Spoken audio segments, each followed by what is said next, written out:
Wilaya Ilala, katibu wa Chama cha Mapinduzi wilaya Ilala, Mheshimiwa mkuu wa wilaya, Mheshimiwa makatibu wenezi wa mkoa na wilaya, wapendwa sana mkurugenzi na utumishi, Mheshimiwa madiwani wenzangu, mabibi na mabwana, asalamu alaykum. Awali ya yote nimshukuru Mwenyezi Mungu mwingi wa rehema kwa namna alivyokiri na kuruhusu kupitia kwenu nikaendelea kuwa mwenyekiti wa kamati ya mpango miji na mazingira kwa miaka 4. Nikiri Mheshimiwa mwenyekiti, kupitia meza yako niliweza kuwajibika kwa maeneo ambayo kamati yako ya mpango miji ilipaswa kufanya. Lakini pia nikushukuru wewe binafsi kwa namna ambavyo uliamini kwamba kupitia kauli za madiwani wenzangu natosha kuwa msaidizi wako namba 2 kwenye eneo la kamati ya mipango miji. Kamati ya mipango miji tumewajibika sana. Mheshimiwa mkuu wa wilaya ameendelea kusema miradi yote ambayo tumefanya mingi imepitia kwenye kamati yako ya mipango miji kwa kufidia maeneo na kujenga miradi ile. Lakini pia nimshukuru sana Mheshimiwa mkuu wa wilaya, ametusimamia vizuri kadri tulivyokuwa tunakwama, hakutuacha peke yetu.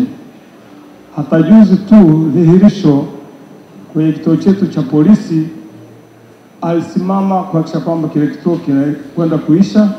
Lakini pia nimpongeze sana mkurugenzi kwa namna ambavyo ameendelea kusimamia miradi. Tunaenda sasa kufika mwisho. Nina uhakika baraza linaondoka, lakini baraza la mkurugenzi litaenda kubaki, kazi itaendelea. Ombi langu kwenu, muendelee kutusemea, muendelee kufanya miradi kwenye kata zetu ili sionekane kwamba sisi tumetoka kuna pengo limebaki, miradi isiendelee. Mheshimiwa Mstahiki Meya, mimi niwashukuru sana wajumbe wangu wa kamati ya mipango miji. Ni kamati pekee kwenye halmashauri yako ambayo ilikuwa inajua muda, kamati ambayo tulishikamana sana, tulifanya kazi kama mchwa. Niwaalike nikiwaambia mimi mwenyekiti wenu namaliza nikiwa nawapenda sana. Hakika madiwani wenzangu wote, mimi sema kama iko sehemu niliwakosea, mimi sio mkamilifu chini ya jua, naomba mnisamehe. Lakini alikadhalika Mheshimiwa mwenyekiti, kupitia meza yako, kama liko jambo nilifanya kwa makosa, sio kusudio langu, ile kwamba hakuna mkamilifu chini ya jua. Halikadhalika viongozi wangu wa chama, mimi ni kijana wenu, mlinituma kuwakilisha chama kwenye serikali, nimetimiza wajibu wangu vilivyo. Niendelee kusema Nyansika wa jana ndio Nyansika wa leo, ndio Nyansika wa kesho.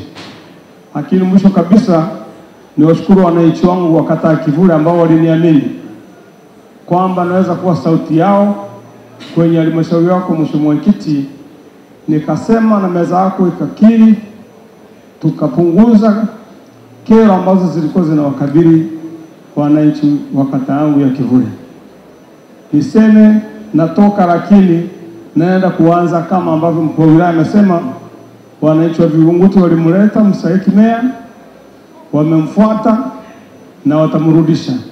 Nina uhakika hata kwangu Kivule itakuwa hivyo.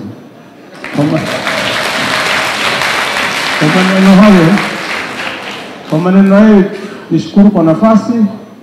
Kidumu Chama cha Mapinduzi! Asante. Malisa, una haraka lakini